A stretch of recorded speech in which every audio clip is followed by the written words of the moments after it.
In the chaotic maze of Southgate International, amidst the loud chatter of hurried passengers and the screeching of luggage wheels, Jack Lawson stood almost unnoticed. His presence was unassuming, a frail, elderly man in a worn bomber jacket, the edges frayed from years of service, but carrying the weight of a lifetime's worth of memories. He was simply another face in the crowd. That is, until the TSA agent, barely glancing at him, muttered under his breath. "Souvenirs don't count as carry-ons," he scoffed, casting a judgmental glance at the dented metal case Jack carefully handed over. The agent's smirk was a weapon of indifference as he tossed the box into a plastic bin, treating it like a forgotten trinket at a garage sale. The clang of the case hitting the plastic rung in Jack's ears like a distant echo of his past. As the metal case spilled open, its contents scattered across the conveyor belt. Metals that had been earned with sweat, blood, and sacrifice tumbled like forgotten coins, forgotten treasures discarded for convenience. The small crowd stood motionless, indifferent, until one metal, a crest crafted in Saigon, rolled across the floor and stopped at the feet of a woman with a stroller. Jack's heart tightened as he bent down to retrieve it, his knees protesting the movement. He was a man whose body had carried the burdens of war and age, and yet the weight of that single metal seemed too much to bear. The dignity it had once held now ground into the cold, sterile airport floor. The agent behind the desk, Mike, wasn't moved by the sight. Instead, his voice boomed with a dismissive laugh, loud enough for those nearby to hear. "Next time, just ship your antiques ahead. This ain't a museum." His words weren't just disrespectful. They were a sharp slap to a legacy that had once carried nations on its shoulders, now reduced to something laughable, something forgotten. "Probably bought it on eBay," Mike joked, oblivious to the weight of the words he so carelessly threw. And just like that, Jack's metals were nothing more than metal. He closed the case, moving slowly, deliberately, the weight of the moment pressing down on him like the sand from a battlefield. He wasn't angry. He didn't have the energy for anger anymore.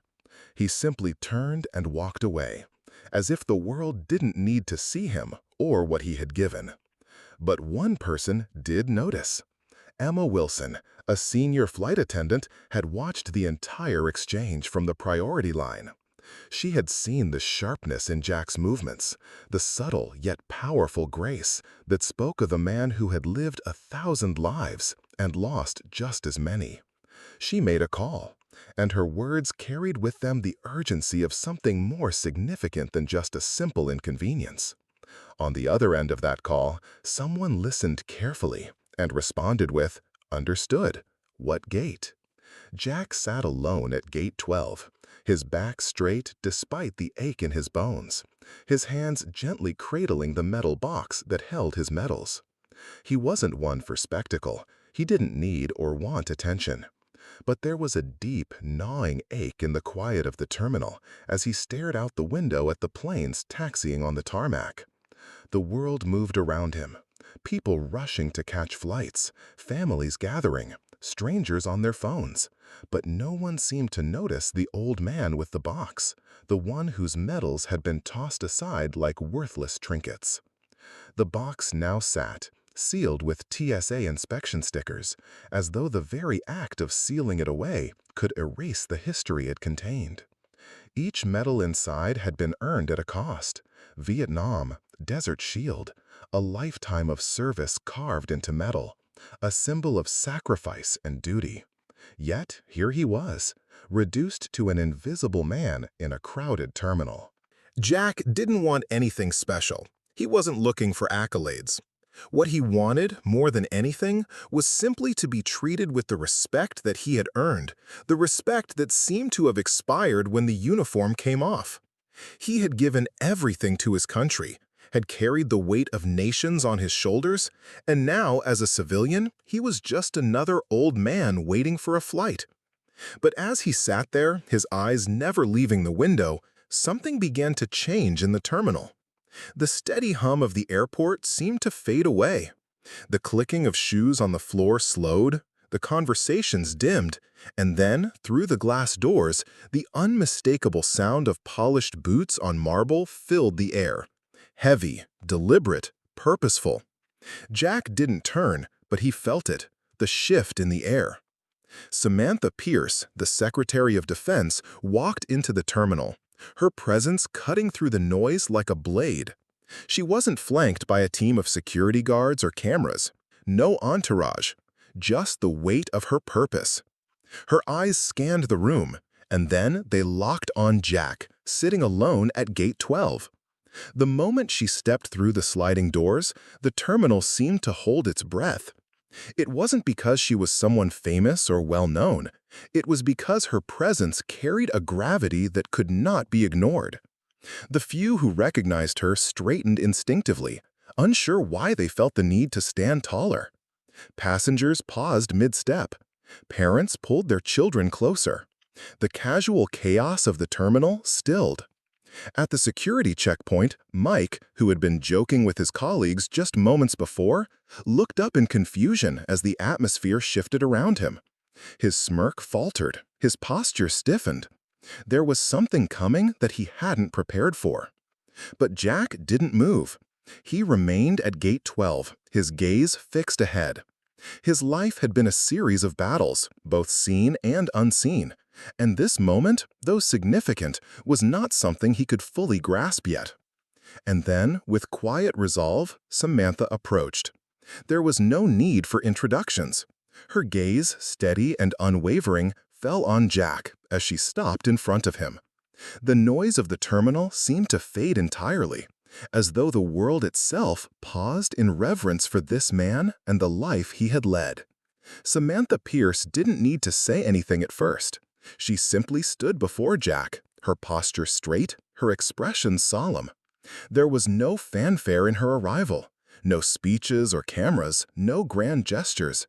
She was here for one reason only: to honor a man who had been overlooked, disrespected, and forgotten by those who should have known better. With a deliberate motion, she removed her hat. The gesture was not one of ceremony, but of deep respect. This was a salute not for the press, not for show, but for a soldier who had earned the right to be seen. Samantha's hand snapped to her brow, and the crispness of her salute cut through the heavy air like the sharp edge of a blade. This wasn't a casual, everyday salute. It was a salute rendered for warriors, for those who had sacrificed everything, who had carried burdens that would haunt them forever. It was a salute given not just for the man standing before her, but for the lives he had lost, the comrades who never returned, and the countless years of service he had dedicated without fanfare. Jack, slow but steady, rose to his feet. His knees protested, the joints creaking with the weight of age and the decades of service they had borne. But his back remained straight, his posture unwavering. His hand rose in response to the salute, not from reflex, but out of deep, quiet respect.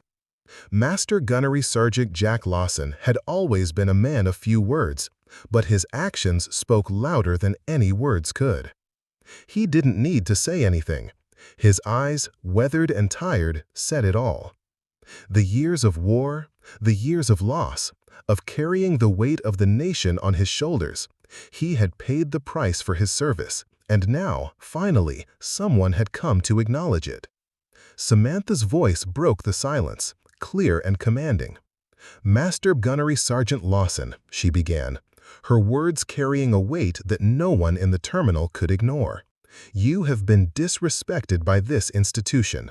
That ends now."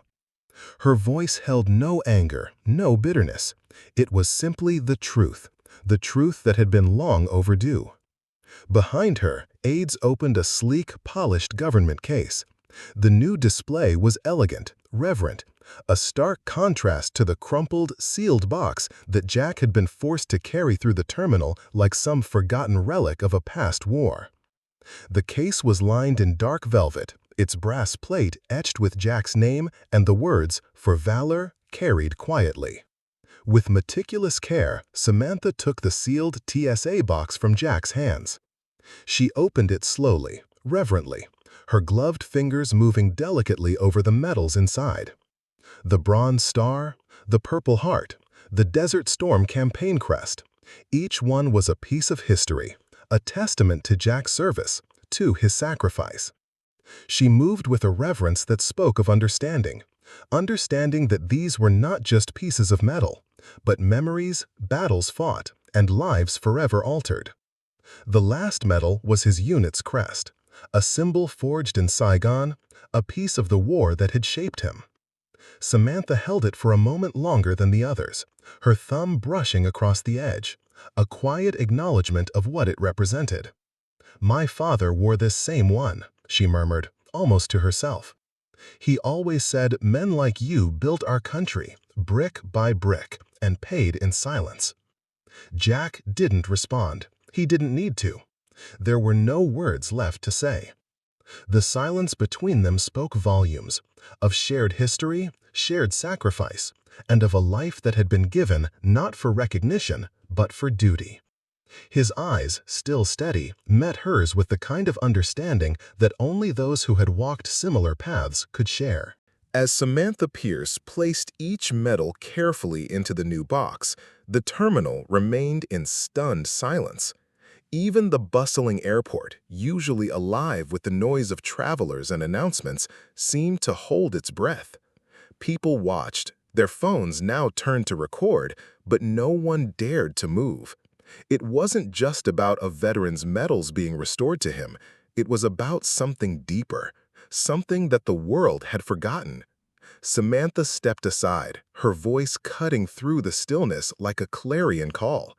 "This is not just about one man's medals," she said, her tone firm, clear, and unwavering. "It's about the idea that service ends when the war does, that men and women who carried our burdens somehow become invisible when they put on civilian clothes." Her words hung in the air, resonating with truth. The quiet was oppressive as her gaze swept across the terminal, taking in the faces of those who had once ignored Jack, who had failed to see what he had given. The world moved on when soldiers returned home, but for those who had served, the battle never truly ended. It lingered in the quiet moments, in the weight of each day, and in the memories that could never be erased. Samantha's voice softened, but the gravity of her words only deepened. "Let this terminal remember something today." She paused, allowing her words to sink in. "Metals don't shine because they're polished. They shine because of blood, because of grit, because someone earned them inch by inch." Jack stood still as she spoke, his hands steady on the new box that now held his legacy. The silence in the terminal seemed to stretch forever, and for the first time in a long while, Jack felt seen. The crowd was still, no one moved. They were not staring at the old man who had walked through the terminal, carrying his medals like a forgotten relic. They were staring at the truth of his service, the truth of every veteran who had been cast aside after they laid down their uniforms, after they laid down their guns. Samantha's voice softened, but the gravity of her words only deepened. "Let this terminal remember something today." She paused, allowing her words to sink in. "Metals don't shine because they're polished. They shine because of blood, because of grit, because someone earned them inch by inch." Jack stood still as she spoke, his hands steady on the new box that now held his legacy. The silence in the terminal seemed to stretch forever, and for the first time in a long while, Jack felt seen.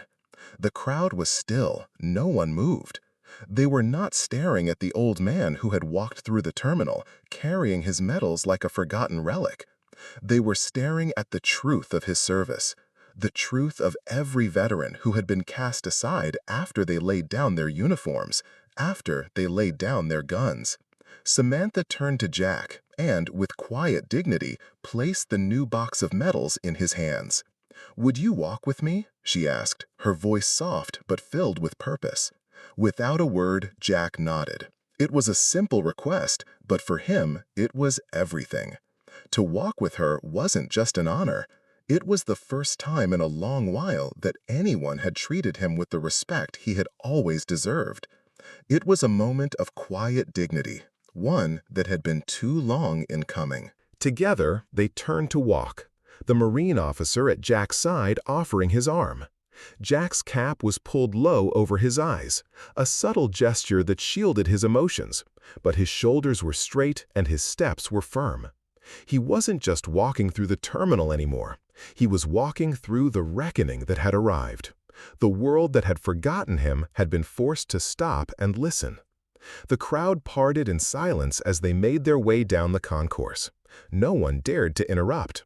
Officers stood at attention. Passengers stepped back, eyes wide with awe. The weight of the moment was not lost on anyone who had witnessed it. This was not a spectacle.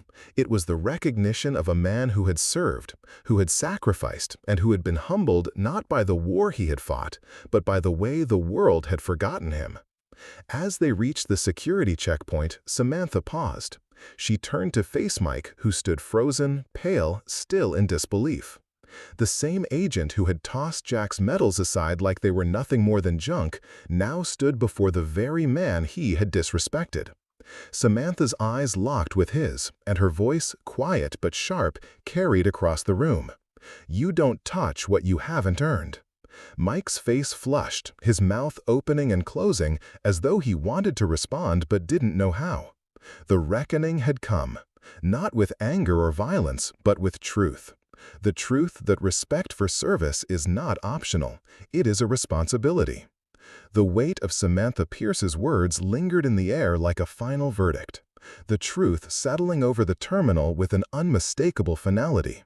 There was no more laughter from the TSA agents, no more jokes or dismissive gestures. The room, once filled with casual indifference, was now filled with a heavy, contemplative silence. Jack Lawson, escorted by the Secretary of Defense and the Marine officer, continued his journey through the terminal, his footsteps measured and deliberate. Each step seemed to echo louder than the last, a reminder of a life that had carried so much, yet had been left to fade into the background. And yet, as Jack moved through the crowd, the silence around him broke. It started as one hesitant clap from behind the gate desk, barely audible, then another and another. The sound grew, not from pity, but from recognition. Recognition of a life lived with purpose, a life that had been ignored but was now being reclaimed. The claps rolled through the terminal like a wave of realization, each hand striking not out of sympathy, but out of awakening. The applause wasn't loud, but it was powerful. It spread like wildfire, reaching even the most hardened of passengers. Airline staff, maintenance workers, and jet bridge operators stood with their hands over their hearts, the simple act of acknowledgement reverberating through the sterile walls of the airport. Even the children, once caught up in the bustle of travel, stood still in awe, watching as the old man with the metal box was finally given the respect he deserved. A little boy, breaking free from his mother's grasp, ran up just close enough to ask, "Were you a hero?" His voice was innocent, untainted by the complexities of life, yet it held a purity that seemed to cut through the heavy atmosphere. Jack paused, his bones creaking with age as he knelt down, his hand resting gently on the boy's shoulder. He met the child's gaze, his eyes filled with a quiet, steady wisdom. "I served," Jack said simply, his voice thick with emotion, but his words carrying the weight of a lifetime of service. He didn't need to say more. The boy's question, so innocent, had already captured the essence of it. Jack didn't need to explain. He didn't need to boast or seek validation. He had served, and in those two simple words, he had answered everything. Jack slowly rose, his body stiff with age, but his spirit unbroken. He stood taller than most people in the room, not just physically, but in the way he carried himself. The way his presence demanded respect, even when the world had tried to forget him. He was a man who had earned his place in history, not by the medals he wore, but by the quiet dignity with which he carried them. As he approached the aircraft steps, the pilot, having watched the entire exchange from the cabin, stepped out and extended his hand. His eyes were glassy, his face serious but filled with gratitude. "We'll hold the plane," the pilot whispered. "Take all the time you need." Jack nodded once, the acknowledgement more than enough. He had never sought attention, never wanted to be seen as a hero. He didn't need grand gestures or applause, he just needed to be remembered. And now, finally, he was. As Jack boarded the plane, his medal still safely in his hands, the terminal behind him seemed to come alive again. But it wasn't the same. The world had shifted. People had seen him, truly seen him, in a way that was long overdue. They had recognized him not just as a veteran, but as a man who had lived a life that deserved honor and respect. As he approached the aircraft steps, the pilot, having watched the entire exchange from the cabin, stepped out and extended his hand. His eyes were glassy, his face serious, but filled with gratitude. "We'll hold the plane," the pilot whispered. "Take all the time you need." Jack nodded once, the acknowledgement more than enough. He had never sought attention, never wanted to be seen as a hero. He didn't need grand gestures or applause. He just needed to be remembered. And now, finally, he was. As Jack boarded the plane, his medal still safely in his hands, the terminal behind him seemed to come alive again. But it wasn't the same. The world had shifted. People had seen him, truly seen him, in a way that was long overdue. They had recognized him not just as a veteran, but as a man who had lived a life that deserved honor and respect. The plane soared into the sky, but Jack Lawson's story had already left an indelible mark on the hearts of those who witnessed it. The moment he had walked through the terminal, supported by Samantha Pierce and the Marine officer, was more than a powerful gesture. It had ignited something in the people who were there. The ripple effect of that moment spread far beyond Southgate International, far beyond the few who had seen the medals tossed aside and then restored. It was a reckoning that would linger in the minds of many for days, weeks, and even years to come. In the hours that followed, Jack's story flooded social media. The video of his quiet dignity, Samantha Pierce's words of recognition, the crowd's awakening, it all played out on phones, in homes, on news feeds. Hashtags like #JackLawson, Respect for Veterans, and Never Forget quickly trended across the country. Thousands of comments poured in, from people who had once known him, from people who had served alongside him, and from people who had never met him but who felt a deep sense of connection to his journey. "That man saved my father's life in Vietnam," one comment read. "I served with him in Desert Storm. A hero, not because of medals, but because of who he is." Another posted, "I saw him at the VA once. He held the door for 10 people. A true hero, not because he was celebrated, but because he just did what needed to be done." But Jack didn't read any of it. He didn't need to. For him, the validation of 1,000 comments or the praise of a nation wasn't necessary. The quiet moment in the terminal, the respect that had been paid to him, was all he needed. The next day, Jack arrived in Washington, D.C. to attend a memorial ceremony at Arlington National Cemetery. It was a moment he had been asked to be part of, not because of his rank, not because of his accomplishments, but because the ones who had survived wanted to hear from the ones who still carry the weight of the war. They wanted to hear from someone who had lived, who had seen it all, and who carried the memories of their brothers and sisters in arms. At the podium, Jack's voice was steady but tinged with emotion. He didn't speak of the medals or the accolades, and he didn't need to. Instead, he spoke of the men who had not made it home, the ones who had given everything and never had the chance to be recognized. "I was proud to serve," Jack said simply. It wasn't about grandeur, it wasn't about boasting or claiming heroism. It was the truth of his heart, a quiet statement that carried more weight than any medal or award could. And when he finished, he handed the box of medals to a young corporal standing by his side. This young man had never seen real combat, but he had trained every day with the same dedication, the same respect for those who had come before him. "Keep this safe," Jack said, his voice soft but firm. "You'll need it more than me." The young corporal nodded, taking the box with reverence. It was a quiet passing of the torch, a symbol that the legacy of service, of sacrifice, would continue. The old guard was passing on, but the next generation was ready to carry the burden forward, to honor the ones who had come before them. Back at Southgate International, a small brass plaque was placed beside the TSA checkpoint.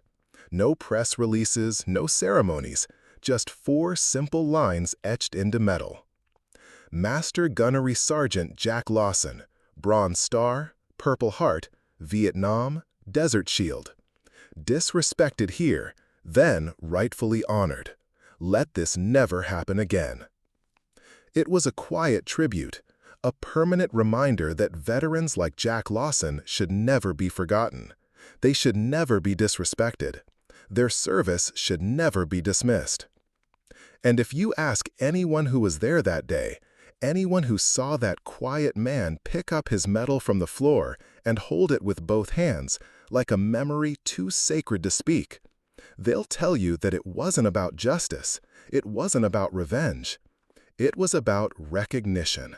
It was about the right to be seen, not as a relic, not as a burden, but as what they truly were: soldiers, leaders, and legacies in motion.